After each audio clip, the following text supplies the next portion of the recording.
tidak boleh dicampurkan menurut pendapat penulis. Namun tidak kita pungkiri di sana ada khilaf, ya, ada perselisihan pendapat tentang boleh atau tidaknya mencampur adukan riwayah terlebih thori, karena semuanya itu benar, ya, semuanya itu bersambung, ya, sampai Rasulullah Sallallahu Alaihi Wasallam. Maka membaca dengan cara mencampur selama itu tidak mentalfik, ya, merusak makna dari Al-Quran, maka ini diperbolehkan menurut sebagian ulama. Tentunya yang afdol adalah masing-masing riwayah, atau masing-masing qori, karena sesuai dengan, meskipun sama-sama dari Rasulullah tapi sesuai dengan sanad ini kan ya afdol tentunya daripada mencampurkan. Nah, ini alasan dari penulis adalah karena masing-masing itu punya sanad, ya. Contoh Al-Imam Abu Amr Ad-Dani, ya, beliau yang menulis kitab Jami'ul Bayan dan juga Taisir. Penulisnya satu, Abu Amr Ad-Dani, tapi ternyata ketika membaca irkam ma'na, ya, berbeda. Irkam ma'na satunya menggunakan irkab ma'na, dikolkolahkan, diizharkan. Mana yang benar? Sama-sama benar, tergantung dari mana sanadnya, gitu. Menggunakan torik siapa, kan gitu. Bisa dipahami? Pak Anwar gitu. Pak Rufiul dipahami ya? Artinya enggak beda. Enggak, sama aja. Irkab ma'ana sama saja. Jelas ya, Pak Arham? Masih bingung? Intinya keduanya ini sama-sama dari Nabi. Irkab ma'ana dari Nabi, irkam ma'ana dari Nabi juga. Cuman yang menurut Al-Quran kita ini sekarang, ya, itu dibaca yang Syatibiyah, ya, Torik Syatibiyah dibaca irkam ma'ana. Torik, ya, kita paham tentang Torik ya sudah ya. Ada pun Torik yang membaca irkab ma'ana juga ada. Tapi kalau kita pakai irkam ma'ana saja, karena itu yang kita pelajari. Okay. Nah, sekarang wajah. Lanjut Mas Kiro. Wajah. Bukan wajah, wajah. Memang wajah ini ya, wajah ini dari bahasa Arab, wajah. Wajah itu apa? Sisi, depan. Wajah. Wajahun tulisannya, wajah. Wajah dapat dimaknai sebagai versi ragam atau perbedaan cara baca yang dipilih atau diriwayatkan oleh seorang qori, yang mana seseorang dipersilakan untuk memilih mana yang akan dibacanya. Misal pada lafal Al-Dzakaraini yang terdapat di surat Al-An'am ayat 143 dalam riwayat Hafiz Thoriq Asy-Syatibiyah, lafal tersebut dapat dibaca dengan dua ragam pilihan, yakni dengan dipanjangkan 6 harokat pada hamzah di bedal, atau dengan meringankan hamzah yang kedua atau tashil atau tashil. Kedua ragam pilihan tersebutlah yang disebut dengan wajah. Nah, wajah itu ragam atau versi cara baca yang ada di Torik, itu wajah. Ingat-ingat ya, wajah adalah ragam atau versi cara baca yang ada di Torik. Contoh, di sini dicontohkan Az-Zakaraini, membaca dengan dipanjangkan. Kalau Syatibiyah ya dapat dibaca dengan dua ragam pilihan. Nah, ragam pilihan ini maksudnya dua wajah, dua cara. Ya, jadi perincian cara satu, cara dua. Ya, ini dalam Torik itu disebut wajah. Lafaz Az-Zakaraini bisa dibaca dua wajah. Yang pertama dengan cara ibdal. Ibdal dengan cara mengganti hamzah dengan mat. Asalnya itu kan An-dzakaroini. An-dzakaroini. A-nya 2.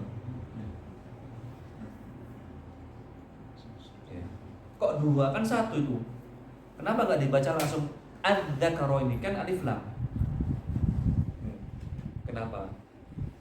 Karena di situ untuk membedakan yang pertama itu adalah hamzah, istilahnya apa? Istifham. Apakah artinya? Istifham itu kata tanya, kata tanya. Apakah?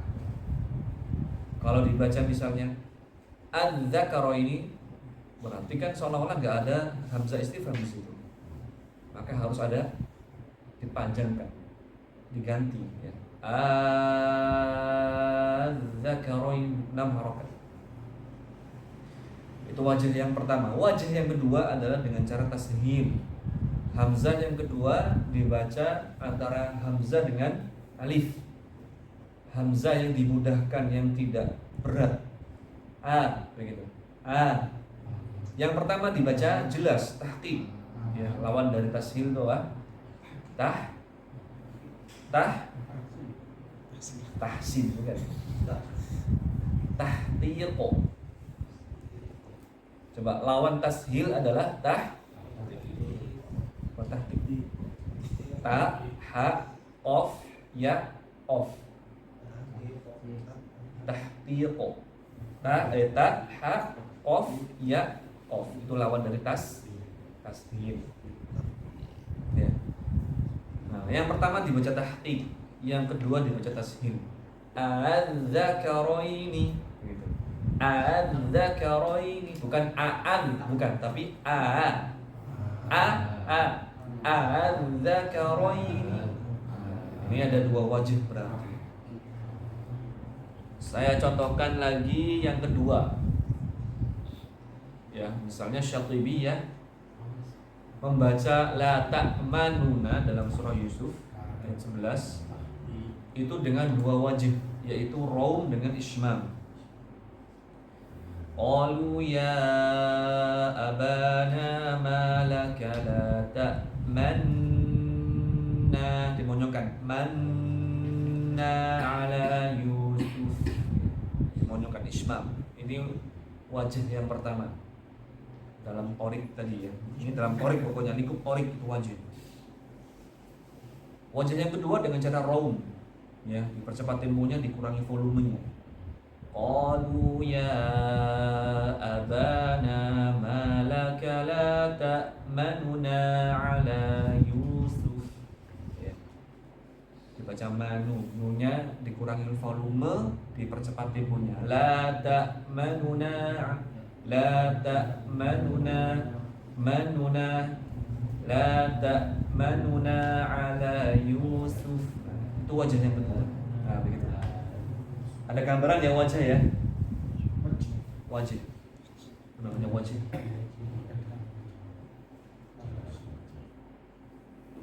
Nah, sekarang perbedaan ragam qiraat Al-Qur'an.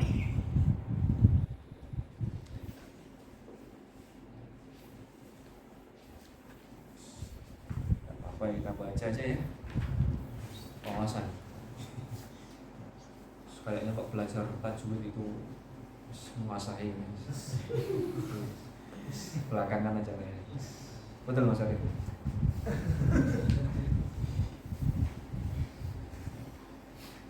Diamnya laki itu nggak banyak berbicara, hanya diam aja. Semua orang nggak paham udah. Ganti. Nah, coba ini.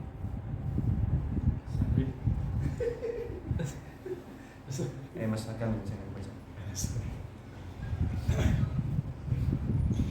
Perbedaan ragam qiraat Al-Qur'an.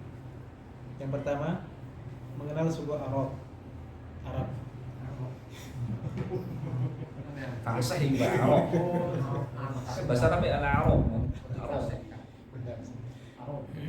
Al-Quran diturunkan kepada Nabi Muhammad SAW dengan bahasa Arab kepada kaumnya kala itu yang merupakan suku Arab. Suku Arab tersusun atas beberapa kategori, yakni sebagai berikut.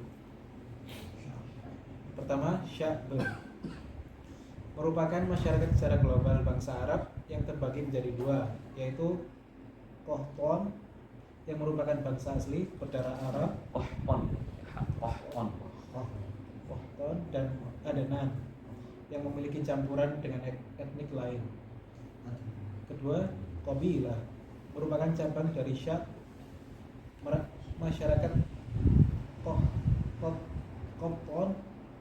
memiliki 4 qabilah. Itu bukan Qahtan itu. Qahtan ya. Yang pertama. T-nya itu salah, T-nya salah. Salah nulis. Ya, T-nya dihapus. Qahtan. Masyarakat Qahtan memiliki 4 qabilah, yakni Himyar, Ash'ar, Amilah, dan Kahlan. Sedangkan masyarakat Adnan memiliki 2 qabilah, yakni Mudhar dan Rabi'ah. Ketiga, Imarah. Ini kalau dijelaskan sama apa namanya yang ahli sejarah Arab itu mantap ini sebenarnya. Saya nggak bisa baca aja. Ini nanti pasti mengarahnya sampai ke nabi-nabi terdahulu, Nabi Ibrahim bagaimana, ya kan? Larinya ke sana nanti. Saya nggak bisa baca aja. Imarah merupakan cabang dari qabilah, yakni letak nama-nama besar seperti Quraisy, Hudzail, Kinanah, dan Tamim yang merupakan Imarah di bawah qabilah Mudhar. Kemudian Imarah Asad di bawah qabilah Rabi'ah. Kemudian Imarah Tai di bawah qabilah Kahlan dan lain sebagainya. Oh, ternyata Pak As'ad ini dari kabilah Rabi'ah. Terus lanjut. Keempat, Baqad merupakan cabang Imarah dari Imarah seperti Bani Abdul Manaf, Bani Makhzum, dan lain sebagainya. Yang kelima, Pakai kha, Fakhrud merupakan cabang dari Batan seperti Bani Hashim, Bani Umayyah, dan lain sebagainya. ini dipecah-pecah gitu loh ya. Jadi secara umum dipecah terus, dipecah ke bawah, dipecah lagi gitu. Nah, lanjut fasal. Keenam, Fasl merupakan cabang dari Fakh seperti Bani Abbas dan lain sebagainya. Sampai terus. Lanjut. Dari pembagian kategori-kategori tersebutlah muncul berbagai macam lahjah atau dialek yang sebagian dipakai dan dipraktikkan di dalam Al-Quran. Kalau di Indonesia apa kira-kira? Gampangannya, awalnya Indonesia, gitu ya. Tapi cuma terlalu banyak pecahan sih ya. Indonesia terlalu banyak pecah. Jadi suku itu sampai berapa ya di Indonesia? Ratusan apa ribuan di Indonesia? Suku itu. Ratusan ya? Iya, 200 ya. Ratusan. Ini banyak pulau itu loh. Jadi dari itu dipecah ya. Atau misalnya di Jawa aja lah ya. Di Jawa ada Jawa Barat, ya. Ada Betawian. Jawa Barat sendiri ada Betawian, ada Sunda, ada Jawa Tengah, Jawa Timur, Lamongan, Jawa dialek wong Gresik, wong Sidoarjo, dengan Banyuwangi. Hah? Beda-beda. Ada yang paling beda lagi yang ngapak gitu. Dialeknya tuh unik ya kan? Ya, seperti itu ya gambarannya. Terus, Mas. Menurut Imam Abu Hatim As-Sijistani, Al-Quran diturunkan dengan lahjah Quraisy, Hudzail, Tamim, Al-Azd, Rabi'ah, Hawazin, dan Sa'ad ibn Bakar. Di antara lahjah tersebut, lahjah Quraisy lah yang paling banyak digunakan dan dipraktikkan di dalam Al-Quran, sebagaimana pernyataan Utsman ibn Affan ketika berpesan kepada tim penulis wahyu, apabila kalian menjumpai perbedaan pendapat dengan Coba antum baca dulu itu tim penulis wahyu siapa? Tim penulis wahyu diantaranya terdiri dari 4 orang, diantaranya 3 orang berasal dari suku Quraisy, yakni Sa'id bin Al-As, Abdullah bin Zubair, dan Abdurrahman bin Harith bin Hisham. Kemudian 1 orang yang berasal dari golongan Ansar, yaitu Zaid bin Sabit yang berlaku sebagai ketua tim. Yakni apabila kalian menjumpai perbedaan pendapat dengan Zaid bin Sabit terkait penulisan Al-Quran, maka tulislah dengan lughah Quraisy, karena Al-Quran diturunkan dengan bahasa Quraisy. Kalau ada perbedaan pendapat, maka kembalikan kepada bahasanya Quraisy, patokan lah itu Quraisy. Nah, Lugo itu apa? lughah bahasa, lahjah dialek. Lahjah dialek. Apa dialek? Ya itu Ustaz. Bahasa Indonesia kan dialeknya. Dialek itu apa ya? Cara gaya logat gaya bicara, gaya bahasa. Lanjut nomor 2. Kedua, dasar perbedaan ragam qiraat Al-Quran. Keragaman qiraat Al-Quran merujuk pada hadis Nabi SAW dari Ibnu Abbas radhiyallahu an, bahwasanya Rasulullah SAW bersabda, Jibril telah membacakan Al-Quran kepadaku dengan 1 huruf. Aku berulang-ulang membacanya. Selanjutnya aku meminta kepadanya agar ditambah, sehingga ia menambah sampai 7 huruf.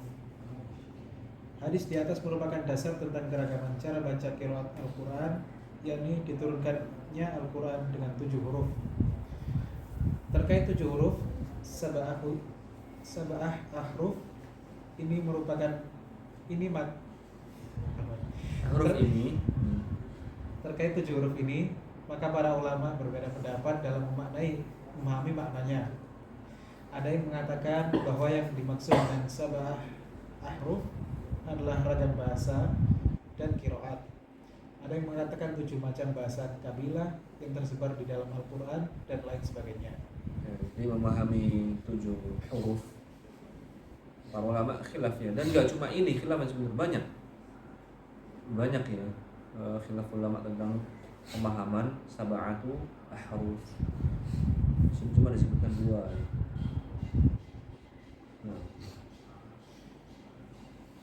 Ini 7 huruf itu 7 dialek. Makanya khilaf ulama, ada yang mengatakan 7 ragam bahasa tadi ya, dialek. Ada yang mengatakan 7 macam bahasa kabilah yang tersebar dalam Al-Quran. Yang jelas bukan 7 apa qiraat sab'ah yang ada sekarang, bukan itu. Bukan itu. Itu lebih sempit. Padahal sekarang ditemukan 10 kan gitu kan. 10 itu pun satu qiraatnya ada 2 riwayah kan gitu. Kalau 7 maksudnya itu bukan berarti ya, tak mungkin. Karena ini masih biasa dipahami. Sab'atu ahruf itu maksudnya apa, masih ngambang. Banyak khilaf para ulama. Nah, lanjut. Yang jelas lebih dari 1 cara baca lah. Nah, lanjut. Di antara banyaknya pendapat, terdapat 1 pendapat yang mendapatkan banyak dukungan karena pendapat ini dilakukan melalui penelitian terhadap data-data qiraat yang dianggap akurat, yaitu pendapat dari Abu Fadl Ar-Razi, wafat 454 Hijriah. Pendapat beliau terkait makna sab'atu ahruf adalah 7 macam perbedaan bacaan Al-Quran. Baik, ini penting untuk kita pahami dan kita ingat ya. Dari sekian banyaknya khilaf para ulama memahami sab'atu ahruf, nah ini yang pendapat yang dipilih oleh banyak ulama. Apa sih Ternyata yang dituju. Yang pertama, butuh isim mufrad, jamak, muannas atau mudzakkar. ya, mufrad itu perlu dijelaskan. Isim itu kata benda lah gampang. Bentuk isim itu kata benda. Kata benda atau baik itu abstrak maupun tidak abstrak. Isim misalnya benda, buku, kamera, HP, peci, ini isim. Ada juga isim berbentuk yang nggak terlihat, misalnya ilmu, ya, kemudian apa? Perbuatan apa itu bahasa perampokan ya, bukan merampok bukan ya, perampokan, pencurian, ya, apa lagi?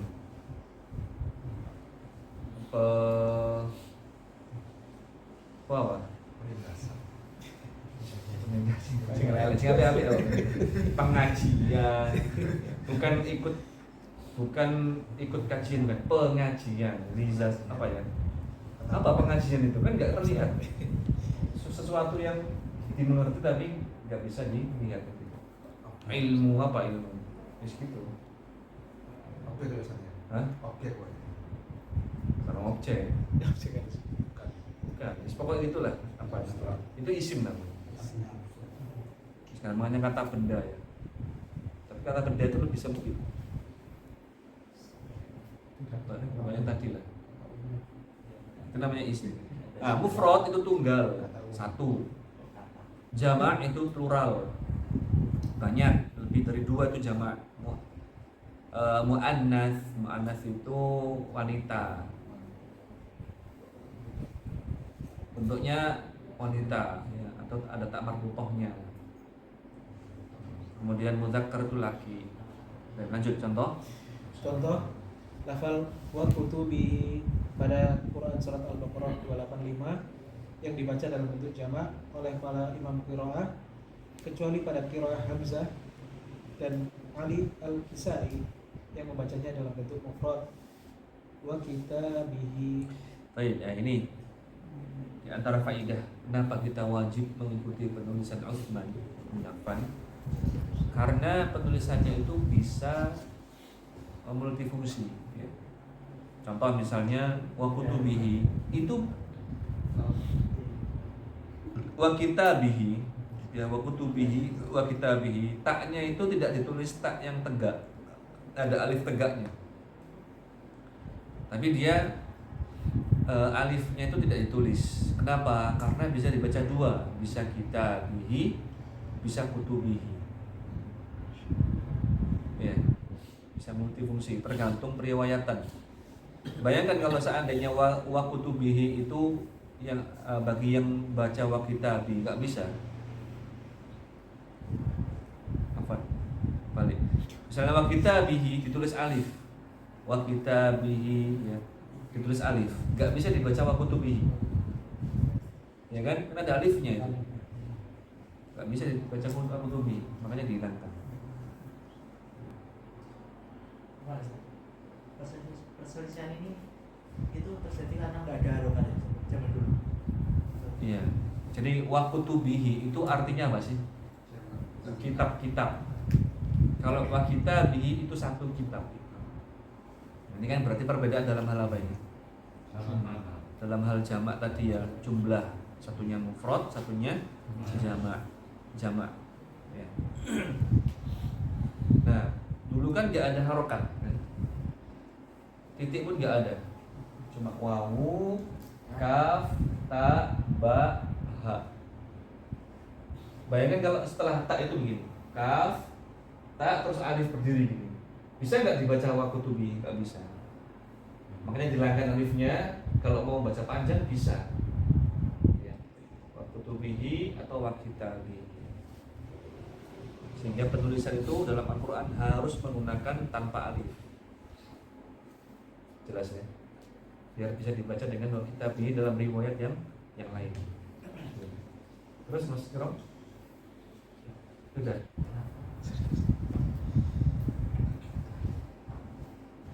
Contoh lain apa? Misalnya miskin. Nah, coba dalam Al-Qur'an wa ta'amu masakin ya. Ta'amu habis mim, sin, sinnya nggak ada alif, habis sin, kaf langsung. Baru ya, baru nun. Dibaca miskin, bisa?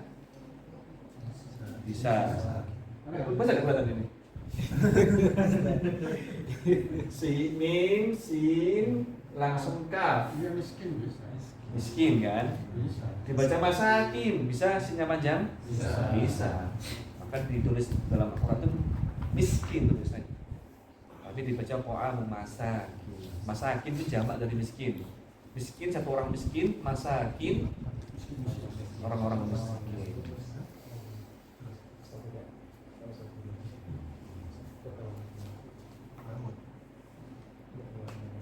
Tapi miskin di sini itu bisa jadi jenis.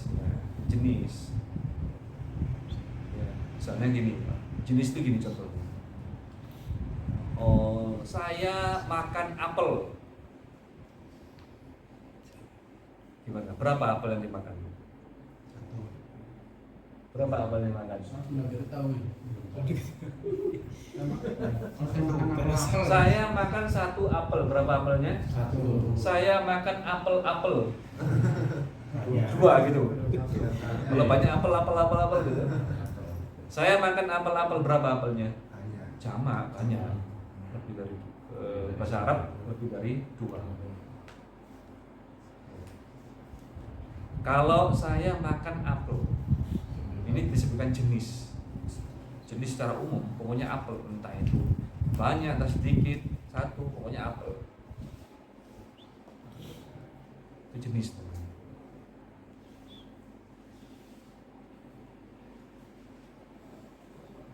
Ini kalau ta'am miskin, ya, yang satunya masakin, ini nggak bertentangan dong.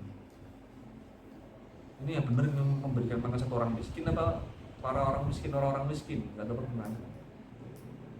Atau makan apel, ya, saya makan apel dengan saya makan apel, nggak ada pertentangan. Paham maksudnya ya? Sampai sini ada yang paham? Tanya. Jelas atau jelas? Masuk jenis itu. Hah? Jenis. Kenapa? Masuk jenis. Enggak, itu cuman analogi aja tadi. Analogi. Dari sini jelas ini ya. Yang nomor 1 ya. Perbedaan bacaan itu kisaran ini. Mufrad, ya jumlah sama jenis lah. Jumlah sama jenis. Itu perbedaan yang pertama di situ. Kalau contoh yang muannas mudzakkar ada. Mudzakkar muannas. Tidak terbayang ya, apa ya? Bisa. Ada pasti. Ini kan satu. Tidak terbayang. Kalau mudzakkar muannas apa ya? Ya Allah alam ya, belum tambah. Ya, ini coba tak cek lagi apa contohnya. dulu yang saya minta ingatkan, nggak diingatkan apa dulu itu kan? Apa lupa kan? Nanti ini atau mengingatkan lagi ini. Yang ini kan sudah direkam. Hah? Ini kan sudah direkam. Ya, kemarin kan saya suruh ingatkan antum apa? Atau coba nanti ingatkan di rumah. Nah, ini nanti ingatkan di rumah. Saya coba cek. Ada. Ada tulisannya sholat itu kan jamaknya sholawat Oke. sama sholawat kepada Nabi, apa bedanya? Tulisannya sama atau beda? Tidak. Pengertiannya apa? As-shalah itu doa artinya, Pak. As-shalah hiya doa. Kata Nabi gitu kan. Salat adalah doa. Sholawat sama sholawat kepada Nabi. Sholawat kan Doa kepada Nabi maksudnya iya. tulisannya sama atau Allahumma beda? sholli wa sallim. Sama. Sama sholawat sama Iya, as-sholatu. jamaknya sholat itu sama juga sholawat. Jamak sholat dan sholawat itu. Iya betul. Terus sholawat kepada Nabi tulisannya sama juga ya. Oh, maksudnya bahasa Indonesia salawat gitu. Ya, Bersolawat pada Nabi. Iya. sama tuh di sana. Bukan jamak ya. Solawat itu arti terjemahannya. Kalau bahasa Arabnya as-salatu ala nabi gitu Pak. Pakai as-salah. As-salatu ala nabi. Solawat itu bahasa Indonesia. Solawat. Jamak. Sebenarnya as-salatu ala nabi.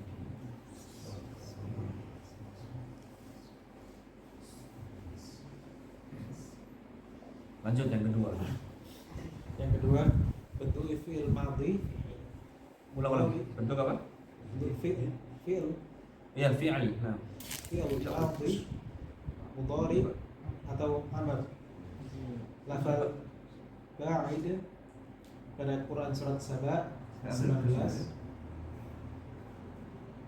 yang merupakan fi'il amr dibaca dengan fi'il madhi, yakni ba'da pada qiraah Imam Yaqub. Takut belum saya.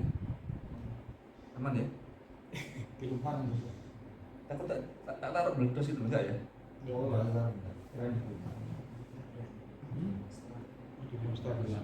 Asli.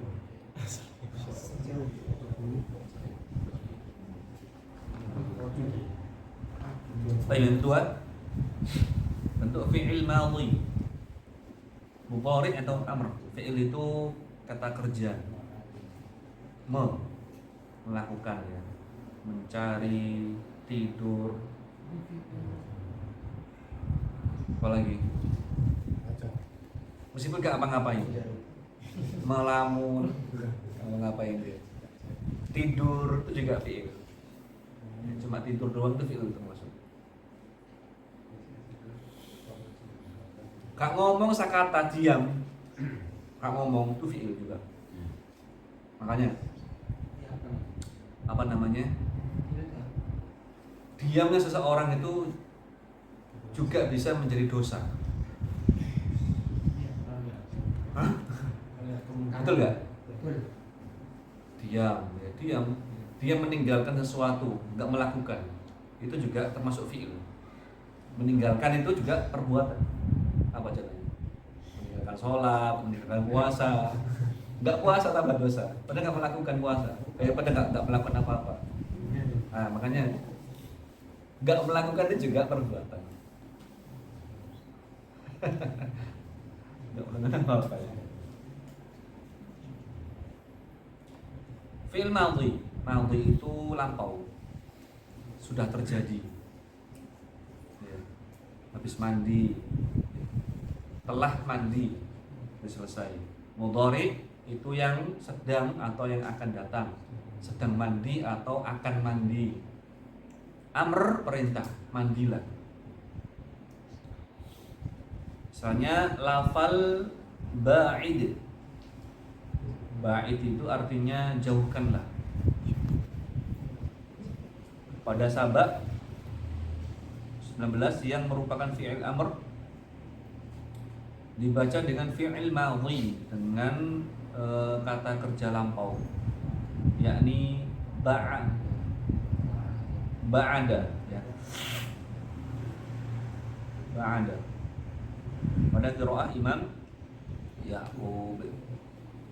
Itu kan bayangkan di situ tidak ada harokat, tidak ada titik. Kan sama tulisannya, itu namanya rosem Uthmani ya. Jadi baknya itu gak perlu ditulis alif, udah. Biarkan langsung bak, langsung ain. Ya. Nah. Jadi pada Allahu Akbar.